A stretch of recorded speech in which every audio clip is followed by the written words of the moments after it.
Une grande partie de nos propositions ont été reprises et j'ai la prétention de dire que c'est parce qu'on a bougé, on a travaillé, qu'aujourd'hui l'État a bien entendu nos messages et nous accompagne pour développer notre territoire. Il y en a une qui me tenait particulièrement à cœur en tant qu'élue du Val d'Oise avant d'être présidente, c'était l'interconnexion de la ligne H à Pleyel. Avec plusieurs lignes du Grand Paris Express, les 14, 15, 16 et 17. Et ça, c'est vrai que je suis très heureuse d'avoir entendu Monsieur le Premier ministre dire qu'il n'y avait pas le choix, qu'il fallait le faire.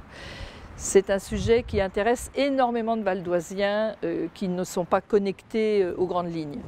Un autre sujet qui m'intéresse particulièrement, c'est l'éducation, parce que le département est le plus jeune de France, parce que ce territoire a besoin qu'on s'occupe de ces jeunes et que ce territoire a besoin d'avoir des jeunes qui ont un avenir devant eux. Les hôpitaux, c'est très très important, parce que la santé, on a vu cette année que la santé était un élément fort et notre population de l'Est du Val d'Oise est plutôt précaire et le fait que l'État se penche sur les restructurations des hôpitaux du Val d'Oise, qui en ont grand besoin, ça paraît essentiel pour aller mieux.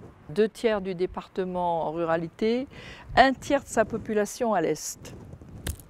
Et bien là, on va rattacher les deux. La partie un peu plus rurale, enfin, en tout cas maraîchère, circuit court, bien-être avec l'alimentation et derrière la possibilité pour le marché de Rungis de venir travailler sur ce secteur du triangle de Gonesse. On a aussi dans le même esprit le travail avec l'université CY Cergy Université qui a un IUT à Sarcelles et cet IUT travaille autour de la gastronomie. Donc vous voyez, on Rungis, bien manger, les circuits courts, tout ça, ça va nous faire un bel ensemble et sur lequel on sera très attentif et qu'on va accompagner naturellement. On se tourne vers l'avenir et on va avancer et on va surveiller que Bercy nous déclenche bien derrière les financements, etc. Mais il n'y a pas que l'État qui finance dans tous ces projets ou dans la grande partie, il y a la région qui nous accompagne depuis fort longtemps.